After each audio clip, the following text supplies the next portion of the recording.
Hello दोस्तों, नमस्कार। आपके अपने चैनल हिंदी मिरर पर फिर से आपका स्वागत है। दोस्तों, फिर से आपके लिए एक नया सेट तैयार है और इसका नंबर है 10। ठीक है, 9 सेट आप कर चुके हैं और ये 10वां सेट आपके लिए तैयार हो चुका है। और जुड़ जाइए और शुरू कीजिए अपने आंसर को देना। और अगर आंसर सही जा रहे हैं तो इसका मतलब आपने अपने यूपीएससी की असिस्टेंट प्रोफेसर के लिए आप बहुत अच्छे से तैयारी कर रहे हैं। और आपकी जो यूनिट है वो भी आपके चैनल हिंदी मिरर पर चल रही हैं। यूनिट 1 शुरू हो चुकी है। यूनिट 1 के जो आपके 4 टॉपिक हैं, चारों ही टॉपिक के आपके पार्ट जो हैं एक साथ चल रहे हैं, जिसमें आपका दूसरा टॉपिक तो ख़त्म ही हो चुका है। जिसमें प्रमुख व्यक्तित्व को टॉपिक था वह तो बिल्कुल ख़त्म हो चुका है, उसमें हमने फिनिश करा दिया आपका, और वह पसंद भी आया होगा आपको। उसके अलावा आपका फर्स्ट, थर्ड और फोर्थ टॉपिक अभी चल रहे हैं, वो भी मोस्टली आपके जो हैं ख़त्म की ओर ही हैं, डन की तरफ ही हैं। तो आप उनको देखिए और अपना कंसेप्ट क्लियर कीजिए, और हमारे साथ साथ उनको करने के साथ आप जो है इनको भी करिए जो आपके एमसीक्यू की सीरीज चल रही है। क्योंकि आप कंसेप्ट क्लियर करने के साथ साथ आपको जो है एमसीक्यू भी करने ही पड़ेंगे, क्योंकि इनके द्वारा ही आपकी अच्छी तैयारी हो पाएगी। कंटेंट में, उसमें कंसेप्ट में क्या होता है कि हम एक साथ पढ़ लेते हैं, लेकिन जो है कि जब तक हम क्वेश्चंस नहीं करते हैं तो हमारी तैयारी अच्छे से नहीं हो पाती। आप जब एमसीक्यू करते हैं तो आपको पता चलता है कि आपने कितना सीखा है। चलिए शुरू करते हैं आज का। पसंद आती है तो लाइक एंड शेयर तो बनता ही है। दूसरे, अगर आप आज ही चैनल से जुड़े हैं जो दोस्त, वो चैनल को सब्सक्राइब कर ले और बेल आइकन को हिट करते हैं। चलिए शुरू करते हैं। आपके प्रश्न हैं। इधर समाचार पत्र यानी कि न्यूज़पेपर, इधर फाउंडर संस्थापक के नाम हैं, और इधर समाचार पत्र पढ़ेंगे और साथ साथ इधर जो है उनके फाउंडर के नाम पढ़ेंगे। तो अल हिलाल, Maulana Abul Kalam Azad, new India Annie Besant, साथ में तहजीब उल अखलाक जो है अली जिन्ना, और समाज कौमुदी राजा राम मोहन राय। तो ये 4 न्यूज़पेपर हैं, साथ में इनके फाउंडर यानी कि संस्थापक का नाम है। तो इसको मैच करना है, तो आगे इसका आंसर आपको बता देते हैं। अल हिलाल जो निकाला था वह मौलाना अबुल कलाम आज़ाद ने निकाला था, न्यू इंडिया एनी बेसेंट ने। और तहजीब उल अखलाक जो निकाला था वो सर सैयद अहमद खान ने, और संवाद कॉमेडी राजा राम मोहन राय ने। तो आपको ये न्यूज़पेपर पता चल चुके हैं ये किसके द्वारा संस्थापक थे, यानी ये इनके संस्थापक कौन थे। अब इधर है सूची 1 और इधर है सूची 2। इधर दे रखा है, इधर ये इन्होंने नाम दिए हुए हैं, और इधर देख लीजिए। तो यहाँ पर इन्होंने जो रचनाएं हैं, ये रचनाएं हैं इनके द्वारा है, किसके द्वारा है, इसको मैच करना है। तो ताजुल मासिर जो है इधर नाम दे रखा है। फिर खजाइन उल फतह हसन निजामी, यहाँ पर जियाउद्दीन बरनी, और ये तारीख़ मुबारक शाही अमीर खुसरो, यहाँ पर फतवा जहादारी यहया बिन अहमद सिरहिंदी। ये तो मैं क्वेश्चंस, ये वाला फतवाए जहादारी ये वाला तो आ भी चुका है, ठीक है। ये वाली रचना यहाँ पर ये कूट दिया गया है, तो कूट को मैचिंग करना है आपको। बताइए किससे आप कौन सा मैच करते हैं। मैचिंग का मैंने आपको तरीका बता रखा है कि अगर आपको पता है कि अमीर खुसरो के द्वारा लिखी हुई कौन सी रचना है, तो आप बिल्कुल देख लीजिए कि इनके द्वारा कौन सी रचना है। देख लीजिए यहाँ पर 2 बार 2 आया है ना, यहाँ 2 बार 3 आया है। तो आप बता सकते हैं कुछ इस तरह का कि भाई आप जो है मैचिंग कर सकते हैं कि जहाँ पर रिपीट होता है वहाँ पर ज़्यादा चांसेस होते हैं। तो अब अगर आपका उत्तर आपने लगाया है ए, तो आप बिल्कुल सही हैं, है ना। तो क्यों मैंने बताया था ना कि यहाँ पर रिपीट है, यहाँ पर रिपीट, तो इसका मतलब या तो ये या फिर ये हो सकता है। तो ए आपका आंसर सही है। देख लीजिए, ताजुल मासूरी हसन निजामी, खजाइन उल फतह अमीर खुसरो, तारीख़ मुबारक शाही यहया बिन अहमद सिरहिंदी, और फतवाए जहादारी जियाउद्दीन बरनी के द्वारा लिखी गई हैं। चलिए आगे चलते हैं। आगे है लिस्ट 1 और लिस्ट 2, यानी कि सूची 1 सूची 2। इधर एंड्रयू फ्रेजन अकाली आयोग जारी किया, एंटनी मैकडोनल्ड ने सिंचाई आयोग, फिर इसके बाद कार्नेल स्कॉट मानफ्रिक ने पुलिस आयोग, और थॉमस रॉबर्टसन ने रेलवे आयोग। तो इधर से ये बताना है कौन सा आयोग किसके द्वारा जारी हुआ या किसने शुरुआत की। तो देख लीजिए यहाँ पर कूट है। अभी मैंने आपको पैटर्न बताया ही था कि आप क्या कर सकते हैं पैटर्न में। तो लगाइए जल्दी से इसका आंसर। अब देखिए यहाँ भी 3 3 है, यहाँ भी 4 4 है, तो यहाँ हमें इससे अलग कहीं नहीं जाना है। और दोस्तों ये पैटर्न जो है आपका हमेशा कारगर नहीं होता। हाँ होता है, हमेशा तो नहीं कह सकती हूँ, लेकिन होता है इस तरह का। अगर आप ट्रिक लगाते हैं तो इसके इस तरह की ट्रिक होती है सक्सेस, लेकिन हमेशा भी नहीं होती। कभी आप आंख बंद करके ही लगाते रहें। अगर आपको पता है, चारों में से 2 भी पता है, तो आप आसानी से ये आंसर कर सकते हैं कूट वाले।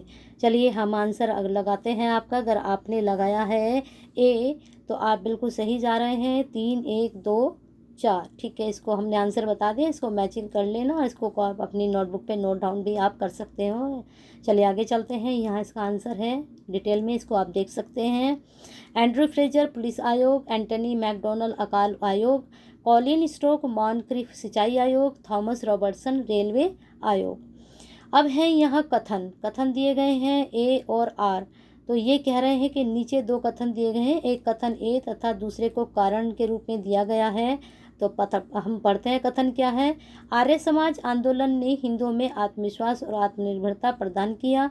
आगे चलते हैं। आर्य समाज आंदोलन ने श्वेत जाति के श्रेष्ठता में विश्वास की जड़ों को कमजोर किया। तो क्या आपको लगता है ये सही होगा?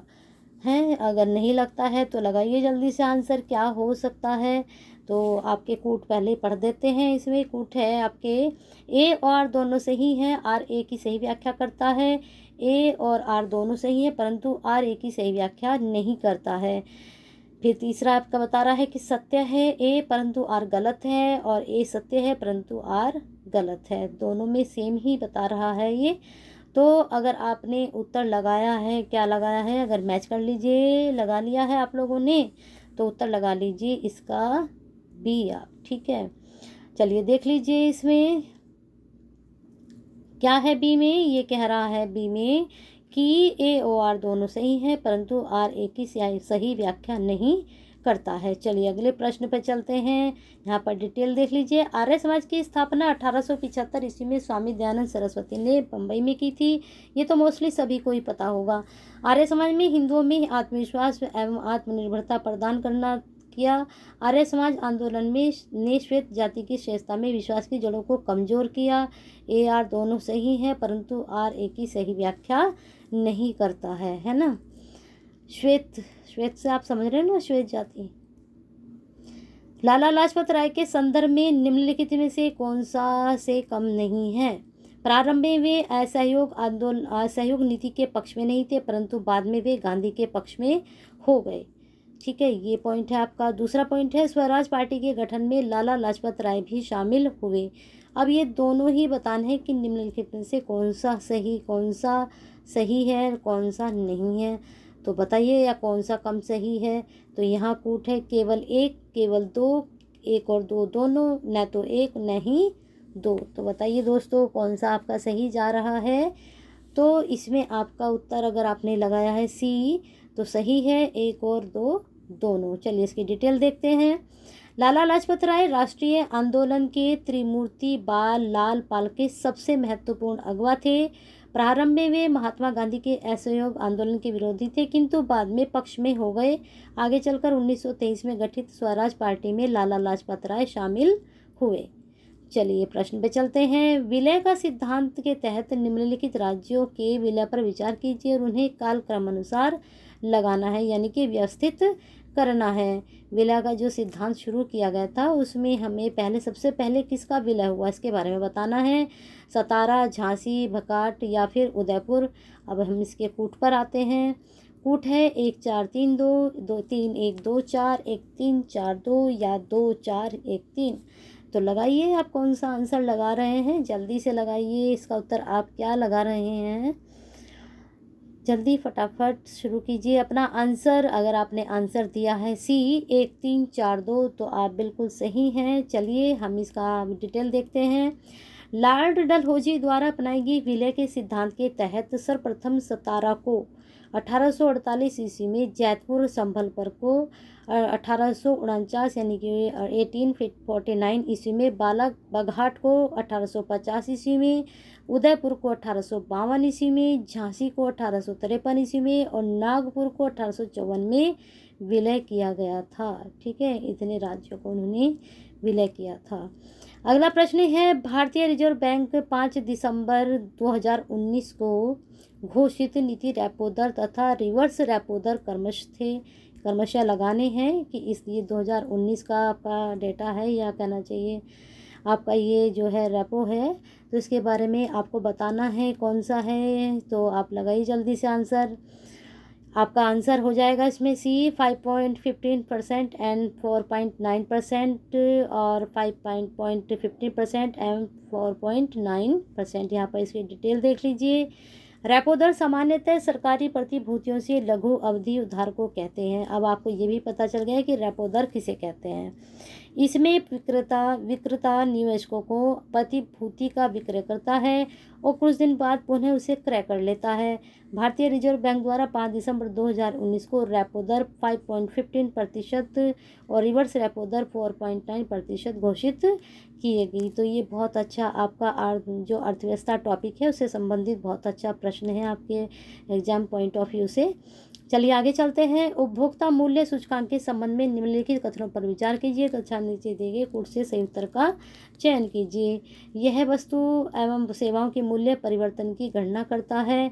दूसरा है, इसकी गणना आर्थिक सलाहकार का कार्यालय, औद्योगिक नीति व प्रोन्नति विभाग द्वारा किया जाता है। यहाँ पर इसका तीसरा है, भारतीय रिजर्व बैंक द्वारा मौद्रिक नीति अपनाते समय इसका प्रयोग मुद्रास्फीति माप हेतु किया जाता है। तो आपको बताने हैं कूट इसमें 1 और 2 या फिर 2 और 3 या फिर 1 और 3 या केवल 1। तो बताइए जल्दी इसका आंसर आपका क्या जा रहा है। दोस्तों लगाइए जल्दी से आंसर। आपका तीनों पॉइंट आपको समझा दिए हैं, कौन सा आंसर आप लगा रहे हैं बता दीजिए। इसमें आंसर, अगर आप आंसर लगा रहे हैं सी तो आप बिल्कुल सही हैं। 1 और 3, ठीक है, आपको टाइम दिया गया है। और काफ़ी बच्चे स्टूडेंट बोलते हैं कि आप थोड़ा जल्दी में करते हो। तो दोस्तों अगर बहुत आराम से मैं करूँगी तो 1 घंटे की वीडियो मैं भी बना देती हूँ आपके लिए। थोड़ा आराम से तो बोलती हूँ, चलो कोई नहीं। अगर आपकी इस तरह की क्वेरी है कि आप थोड़ा आराम से पढ़ाइए मैडम, धीरे धीरे बोलिए, तो मैं बोलती हूँ आपको 1 घंटे की वीडियो मिलेगी फिर ये। चलिए शुरू करते हैं। आपका ये आंसर, उपभोक्ता मूल्य सूचकांक घरेलू उपभोक्ताओं द्वारा खरीदे गए सामानों एवं सेवा के औसत मूल्य को मापने वाला एक सूचकांक है। यह वस्तु या सेवाओं के मूल्य परिवर्तन की गणना करता है। इसकी गणना आर्थिक सलाहकार कार्यालय, औद्योगिक नीति एवं प्रोन्नति विभाग द्वारा किया जाता है। चलिए शुरू करते हैं। अगला प्रश्न आपका, सॉफ्टवेयर एवं बिजनेस प्रोसेस आउटसोर्सिंग उद्योग का सबसे बड़ा केंद्र उत्तर प्रदेश में निम्नलिखित शहरों में से किसमें उपस्थित है या स्थित है। प्रोसेस आउटसोर्सिंग उद्योग सॉफ्टवेयर बिजनेस का, ठीक है, मेरठ में, वाराणसी में, कानपुर में या फिर नोएडा में। तो लगाइए जल्दी से आंसर, कहाँ पर है ये। तो जाहिर सी बात है ये होगा आपका नोएडा में। चलिए डिटेल देखते हैं। उत्तर प्रदेश में software and business process outsourcing उद्योग का सबसे बड़ा केंद्र नोएडा में स्थित है। नोएडा, ग्रेटर नोएडा, गाजियाबाद आदि स्थल उत्तर प्रदेश के सॉफ्टवेयर बिजनेस प्रोसेस आउटसोर्सिंग केंद्र हैं। चलिए आगे चलते हैं। डिटेल की तो हो गई आपके, प्रश्न पे चलते हैं। उत्तर प्रदेश के निम्नलिखित क्षेत्रों में से किसमें अन्ना प्रथा उस क्षेत्र के कृषि एवं वानिकी के विकास के लिए अभिशाप है। चलिए बताइए। पूर्वी उत्तर प्रदेश का बुंदेलखंड या फिर मध्य उत्तर प्रदेश या फिर पश्चिमी उत्तर प्रदेश। तो बताना है इसमें कौन सा अभिशाप है। तो आपका इसका उत्तर होगा बी, उत्तर प्रदेश का बुंदेलखंड। चलिए डिटेल देखते हैं। बुंदेलखंड क्षेत्र में प्रचलित अन्ना प्रथा के तहत जब चैत्य मास में फसल कट जाती है और खेत खाली हो जाते हैं तब जानवरों को खुला छोड़ दिया जाता है। यह अन्ना प्रथा बुंदेलखंडी क्षेत्र के कृषि एवं वानिकी विकास के लिए एक प्रकार का अभिशाप सिद्ध हुआ। ठीक है, बहुत अच्छी जानकारी मिली है, इसको नोट डाउन जरूर करें। चलिए आगे चलते हैं प्रश्न पर। यहाँ पर जिला है और यहाँ पर लोकप्रिय उत्पाद है। कहने का मतलब है कि ये ज़िले हैं और यहाँ पर कौन सा उत्पाद सबसे ज़्यादा होता है, फेमस है, वो उस वाले प्रोडक्ट के लिए पॉपुलर है वो जगह है, वो ज़िला। तो बताइए जल्दी से। इसके कोड समझ लेते हैं पहले हम। यहाँ पर इसके आंसर ही दे दिया इन्होंने सीधा, इसमें कोड नहीं दिए हैं। तो हम इसका आंसर आपको बताते हैं डिटेल में। चलिए आगे चलते हैं, इसमें डिटेल में समझ लेते हैं। इसमें कन्नौज जो है इत्र के लिए है, बुलंदशहर चीनी मिट्टी के लिए है, चित्रकूट लकड़ी के खिलौने के लिए है और प्रतापगढ़ आंवले के लिए है। ठीक है, समझ गए होंगे आप ये। चलिए आगे चलते हैं। अगरिया, बेगा तथा भुइया अनुसूचित जनजाति उत्तर प्रदेश के निम्नलिखित जिलों में से किसमें मुख्यतः निवास करती है? प्रश्न समझ गए होंगे। अगरिया, बेगा, भुइया अनुसूचित जनजातियां उत्तर प्रदेश के निम्नलिखित जिलों में से किसमें मुख्यतः निवास करती है? दोस्तों, आप कहते हैं जल्दी बोलते हैं, तो आप ये नहीं बताते कि आपके प्रश्न समझ में नहीं आते या फिर आंसर समझ में नहीं आते, क्या चीज़ समझ में नहीं आती है। अगर आप कहते हैं कि थोड़ा स्पीड रहती है, तो आप अगर उसमें एक्सप्लेन करेंगे कि आपके प्रश्न समझ में नहीं आ रहे हैं या फिर आंसर में थोड़ा जल्दी रहती है, तो प्रश्न को मैं फिर थोड़ा और आराम से आपको समझाऊँ, है ना। तो देख लीजिए क्या है आपका 58 का आपका आंसर क्या होना चाहिए। तो आपने लगाया है अगर सोनभद्र, तो आप बिल्कुल सही हैं। अगरिया, बेगा, भुइया अनुसूचित जनजातियाँ उत्तर प्रदेश के कहाँ रहती हैं? सोनभद्र जिलों में से मुख्यतः निवास करती हैं। अगरिया, बैगा, भुइया, पठारी और भी जातियाँ यहाँ का आपको पता चल गई। जनजातियाँ सोनभद्र में पाई जाती हैं। सहरिया जनजाति ललितपुर में, देखो कितनी अच्छी जानकारी आपको मिल चुकी है। खरवार जनजाति देवरिया में, बलिया गाजीपुर तथा पंखा व पनिका जनजाति सोनभद्र मिर्जापुर में पाई जाती है। आपको एक के साथ इतनी सारी चीज़ें फ्री मिल जाती हैं यहाँ पर, फिर भी आप बोलते हैं। कौन सा फॉस्फेटिक जैव उर्वरक है? राइजोबियम, नील हरित शैवाल, एंजोला या फिर वेस्कुलर अर्बुस्कुलर माइक्रोराइजा? कौन सा फॉस्फेटिक जैव उर्वरक है? कहाँ से संबंधित है प्रश्न? मैच करिए। आंसर है डी, वैस्कुलर अर्बुस्कुलर माइक्रोराइजा एक फॉस्फेटिक जैव उर्वरक है, जबकि राइजोबियम, नीलहरित शैवाल, एलोजा, एजोटोबैक्टर आदि सिर्फ जैव उर्वरक है। प्राकृतिक रूप से मिट्टी में कुछ ऐसे जीवाणु पाए जाते हैं जो वायुमंडलीय नत्रजन को अमोनिया में बदल देते हैं। चलिए प्रश्न देख लीजिए। इधर गायक है, इधर गायन शैली विधा है ली गई हैं, तो इधर इनकी शैली है, इसके बारे में मैच करना है। राजन साजन मिश्र, ध्रुपद टप्पा, ताज बेगम ठुमरी ठप्पा, बड़ी मैना ठुमरी ठप्पा, अंबाजा चतुर्वेदी ध्रुपद। तो यहाँ पर इसके भी कूट नहीं दिया गया है, हम इसका मैचिंग कर लेते हैं। तो बताइए दोस्तों, अगर आपको इसमें से एक भी पता है तो आप मैच कर लीजिए। इसमें मैच अगर नहीं कर पा रहे हैं तो हम आपको बताते हैं कि राजन साजन मिश्र हैं ध्रुपद ठप्पा। ठीक है, ये हैं ध्रुपद ठप्पा से आए हैं। ध्रुपद टप्पा, ठप्पा नहीं टप्पा है ये, ध्रुपद टप्पा। और ताज बेगम है आपकी, ताज बेगम गायक हैं। और बड़ी मैना है ठुमरी ठप्पा, ये रहा ठुमरी ठप्पा, बड़ी मैना है ठुमरी ठप्पा से। और अंबाजी चतुर्वेदी हैं आपकी ध्रुपद से। ये सामने ही मैच हो रहे हैं। ठीक है, ताज बेगम ठुमरी ठप्पा, बड़ी मैना ठुमरी ठप्पा और अंबाजी चतुर्वेदी ध्रुपद से। यहाँ पर नीचे इसका मैचिंग है, इसको आप देख लीजिएगा। फिर आगे देख लीजिए, लेखकों के नाम हैं और इनके उपनाम हैं। तो ये बहुत अच्छा प्रश्न है। हिंदी जो कर रहे हैं तैयारी यूपीएससी की और फर्स्ट पेपर के साथ साथ ये भी उनके लिए अच्छा है। तो यहाँ पर सूर्यकांत त्रिपाठी निराला, मुंशी प्रेमचंद, रघुपति साहे नागार्जुन, वैद्यनाथ मिश्र निराला, धनपत राय श्रीवास्तव, फिराक गोरखपुरी। तो सूर्यकांत त्रिपाठी तो जो है वो निराला हैं, आपको मैच करते हैं। वैद्यनाथ मिश्र नागार्जुन, धनपत राय जो है आपके मुंशी प्रेमचंद जी हैं और ये फिराक गोरखपुरी हैं। ठीक है, चलिए इसका हम कूट देख लेते हैं। हमने वैसे बता दिया है लेकिन आप मैच कर लीजिए। कौन सा मैचिंग? यहाँ पर सारे में 3-3 है, यहाँ पर 2 है, यहाँ पर 2 है। तो आपका उत्तर क्या जाना चाहिए? क्या लगा रहे हैं आप? सी। मैंने कहा था हर वक्त आपकी जो है ये जो है कारगर नहीं होती है, ट्रिक होती है लेकिन हर बार नहीं होती है। यहाँ भी 2, यहाँ भी 2, लेकिन यहाँ पर दोनों में एकक है, ये चीज़ आप देख सकते हैं। तो यहाँ पर एकक है, तो क्योंकि यहाँ एक साथ नहीं है, यहाँ पर अलग अलग है, यहाँ एक साथ है, तो इसको आप ऐसे कर सकते हैं ना। तो उत्तर लगा लिया आपने। चलिए यहाँ देख लीजिए, सूर्यकांत त्रिपाठी निराला जी हैं, रघुवीर फिराक गोरखपुरी हैं, वैद्यनाथ मिश्र नागार्जुन हैं, धनपत राय मुंशी श्री प्रेमचंद जी हैं। और इनका ये जो नाम था मुंशी प्रेम जी का, ये मूल नाम था धनपत राय, लेकिन ये जब उर्दू में लिखते थे तो ये जो है नवाब राय के नाम से लिखते थे। बाद में इनका नाम मुंशी प्रेमचंद जी पड़ा था। स्वच्छ भारत मिशन के संदर्भ में निम्नलिखित में से कौन से कथन सत्य हैं? देख लीजिए। स्वच्छ भारत मिशन संपूर्ण समुदाय के सामूहिक व्यवहार परिवर्तन पर केंद्रित है। अधिकांश लोगों के लिए खुले में शौच करना उनके नियमित प्रातःकाल भ्रमण, फसलों की देखभाल तथा सामाजिकता का एक हिस्सा है। क्या आप इस बात से एग्री करते हैं? तो देख लीजिए, केवल एक, केवल दो, दो, एक और दो दोनों, न तो एक नहीं दो। तो जल्दी लगाइए इसका आंसर। आप किस बात से हैं सहमत और किससे नहीं हैं? केवल दोनों से हैं या एक से हैं, ये एक दो से ही हैं? तो आपका अगर उत्तर जा रहा है सी, एक और दो दोनों। अब इसके थोड़ा डिटेल देख लेते हैं। डिटेल देख लीजिए। भारत में प्रधानमंत्री द्वारा 2 अक्टूबर 2014 को स्वच्छ भारत अभियान की शुरुआत की गई। ये डेट आप जरूर नोट डाउन करें। स्वच्छ भारत मिशन संपूर्ण समुदाय के सामूहिक व्यवहार पर केंद्रित है। यह अधिकांश लोगों के लिए खुले में शौच करना, उनके नियमित प्रातःकाल भ्रमण, फसलों की देखभाल तथा सामाजिकता का हिस्सा है। चलिए आगे चलते हैं। ग्रीन पीस इंडिया द्वारा जनवरी 2020 में जारी रिपोर्ट के अनुसार भारत के 287 नगरों में निम्नलिखित में से कौन सा सर्वाधिक प्रदूषित नगर है?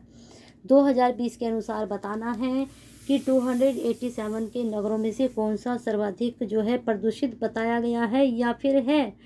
तो जल्दी से बताइए कौन सा प्रदूषित नगर है। अगर आप लगा रहे हैं बी झरिया, तो आप बिल्कुल सही जा रहे हैं। डिटेल देख लीजिए इसकी। पर्यावरण को लेकर काम करने वाली संस्था ग्रीन पीस इंडिया ने 23 जनवरी को 2087 शहरों के विश्लेषण के आधार पर तैयार की गई रिपोर्ट के अनुसार झरिया भारत का सर्वाधिक प्रदूषित नगर बताया है, जबकि दिल्ली प्रदूषण के मामले में 10वें स्थान पर है।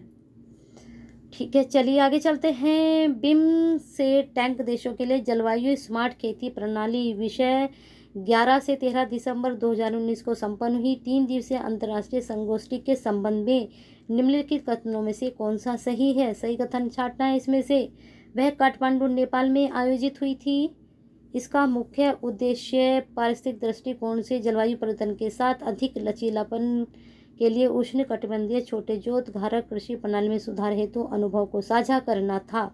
तो ये 2 पॉइंट आपको पता चले हैं। दोनों पॉइंट्स में आपको बताना है कि आप दोनों से सहमत हैं या एक से, या फिर एक से भी नहीं हैं। तो जल्दी से लगा लीजिए आप कितनी इससे कथन से, इसके बातों से सहमत हैं, कहाँ तक हैं सहमत। तो अगर आप लगा रहे हैं इसमें बी, तो आप बिल्कुल सही हैं, केवल 2 है ना। इसमें सही कौन सा है? केवल 2। देख लेते हैं डिटेल। बिम्स्टेक देशों के लिए 3 दिवसीय अंतर्राष्ट्रीय जलवायु स्मार्ट खेती प्रणाली विषय 11 से 13 दिसंबर 2019 को नई दिल्ली में संपन्न हुई।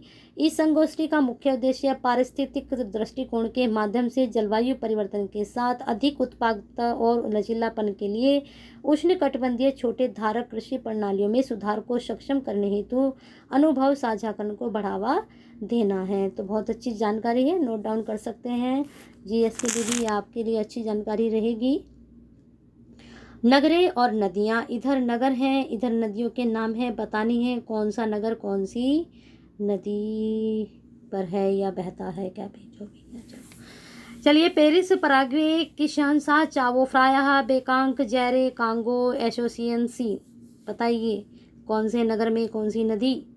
जल्दी लगाइए उत्तर। अगर आपने उत्तर लगाया है, यहाँ पर मैचिंग देख लीजिए। वही ट्रिक आप अपना सकते हैं, लेकिन यहाँ पर कुछ भी एक जैसा नहीं है। तो अगर आपको कौन सी ट्रिक अपना सकते हैं आप? अब ट्रिक आपकी कौन सी लगेगी कि आपको अगर इसमें से एक भी पता है तो आप उत्तर आसानी से कर पाते हैं। तो लगाइए जल्दी से। अगर आप लगा रहे हैं सी, 4 3 2 1, तो आप बिल्कुल सही हैं। उल्टे चले जाइए, 1 2 3 4, है ना। चलिए देख लीजिए। पेरिस जो है सीन, किशानसा जैरे, बेकांग चाओ फ्राया और एशेसियन पराग्वे। चलिए आगे चलते हैं। निम्नलिखित में से कौन सा जापान के 4 प्रमुख द्वीपों का उत्तर दक्षिण तक सही क्रम को प्रदर्शित करता है? यहाँ पर ये जो लिखा है ना, दे से हुआ है, उत्तर से दक्षिण तक। चलिए देख लेते हैं इसका जो है आपका कयानशु, होक्काइडो, हांशु, शिकागो, या फिर हांशु, होक्काइडो या शिकोकू या क्यूशु, होक्काइडो, हांशु, क्यूशु या शिकोकू, या होक्काइडो या हांशु, शिकोकू या फिर क्यूशु। बताइए कौन सा आपका सीक्वेंस सही जा रहा है? बताइए जल्दी से, लगाइए उत्तर जल्दी से। कुछ अलग ही तरह का प्रश्न है, नज़र आया होगा आपको। ये प्रश्न किस तरह का है, प्रश्न तो आपको अलग नज़र आया है तो उत्तर भी कुछ अलग लगा दीजिए इसका। ये है इसका उत्तर होकेडो, हाशो, शिकोकू और क्यूशू। यहाँ पर इसकी डिटेल है, इसको आप पढ़ लेना। हशाशो डिकोशो। नीचे दिए गए कथन दिए गए हैं। कथन ए दूसरे का कारण आर ग्रुप में दिया गया है। विश्व के अधिकांश उष्ण मरुस्थल 15 डिग्री से 30 डिग्री से उत्तरी एवं दक्षिणी अक्षांशों के मध्य महाद्वीपों को पश्चिमी किनारे पर स्थित हैं। फिर दूसरा इसमें दिया है व्यापारिक पवनें जैसे जैसे पश्चिम की ओर जाती हैं उनकी नमी और आर्द्रता में कमी आती जाती है। कमी आती है या फिर आती जाती है। चलिए बताइए है ए आर दोनों सही है, ए आर की आर ए की सही व्याख्या है, या फिर ए आर दोनों सही है परंतु आर ए की सही व्याख्या नहीं है, या फिर ए सही है परंतु आर गलत है, और ए भी गलत है और आर सही है। तो जल्दी से बताइए आपका इसमें से कौन सा कोट आप लगा सकते हैं। अगर आप लगा सकते हैं तो लगाइए जल्दी से, अगर नहीं लगा सकते हैं तो हमारे साथ आप इसको लगा सकते हैं।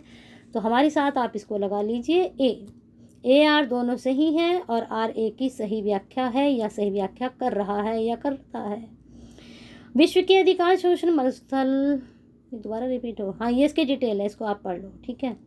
चलिए अगला प्रश्न देख लेते हैं। परियोजना नदियाँ, यहाँ पर परियोजना है और ये परियोजना कौन सी नदी पर है, लगानी है। उकई गोदावरी, जयकवड़ी आम्बी, खड़कवासला मुथा या फिर मुयाराक्षी तापी। कूट हैं आपके, देख लीजिए कूट का अगर आपके ट्रिक चल जाती है तो लगाइए जल्दी से आंसर। इसमें कौन सा आपका सही जा रहा है आंसर। ट्रिक मैंने आपको बताई रखी कि आप इस ट्रिक से भी आंसर लगा सकते हैं। अब देखिए यहाँ पर डबल आ चुका है एक साथ, यहाँ भी डबल आ रहा है, तो कौन सा सही हो सकता है। अब हम कंफ्यूज हैं कि कौन सा सही हो सकता है। तो थोड़ा बहुत तो आप पढ़ेंगे ना, ज्योग्राफी में पढ़ाया है हमने, पढ़िए जाकर वहाँ पर। तो अगर आपका उत्तर है बी तो आप बिल्कुल सही हैं। 4 1 3 2। चलिए इसकी डिटेल देखते हैं। उकाई परियोजना तापी पर है और जयकावड़ी गोदावरी पर, खड़कवासला मुथा पर, मयूराक्षी आम्बी पर, ठीक है। चलिए आगे चलते हैं प्रश्न पर। ग्रीस के संदर्भ में निम्नलिखित कथनों में से कौन सा सही है। सही कथन देखना है, ठीक है। ग्रीस तो पता है ना कहाँ है।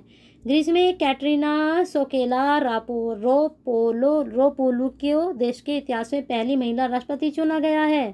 कैटरीना पहली राष्ट्रपति हैं जो किसी राजनीतिक दल से संबंधित नहीं है। ऐसा भी है क्या। चलिए देख लीजिए कूट, केवल 1, केवल 2, केवल 1 और 2, न तो 1 न 2।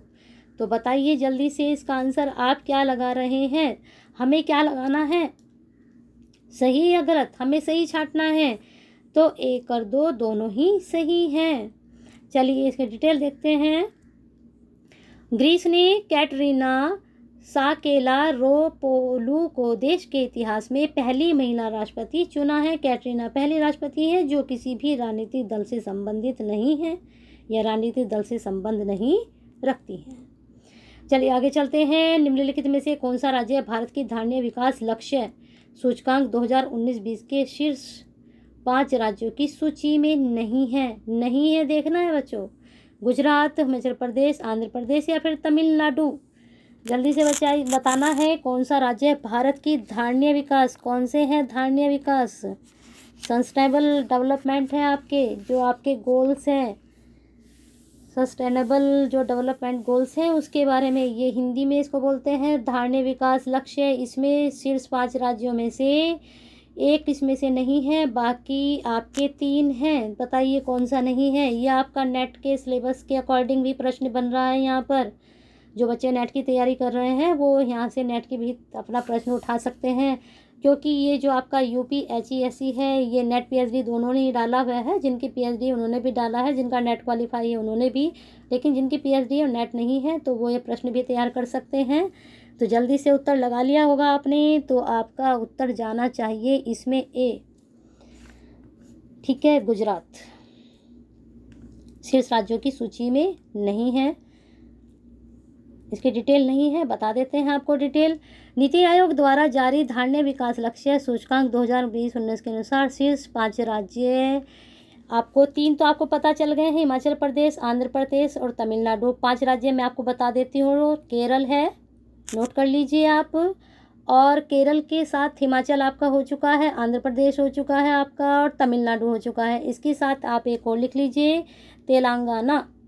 ठीक है, तेलंगाना लिख लीजिए। ये हो गए 5 राज्य आपके, जो कि इनकी 5 राज्य जो है सूची में है। कौन से लक्ष्य में? 2019 और 20 के। गुजरात नहीं है। 5 राज्य आपको पता चल चुके हैं। वीडियो पसंद आई है तो एक लाइक एंड शेयर तो बनता है, ज़रूर करिए। और हिंदी मिनट के साथ हमेशा के लिए जुड़े रहिए।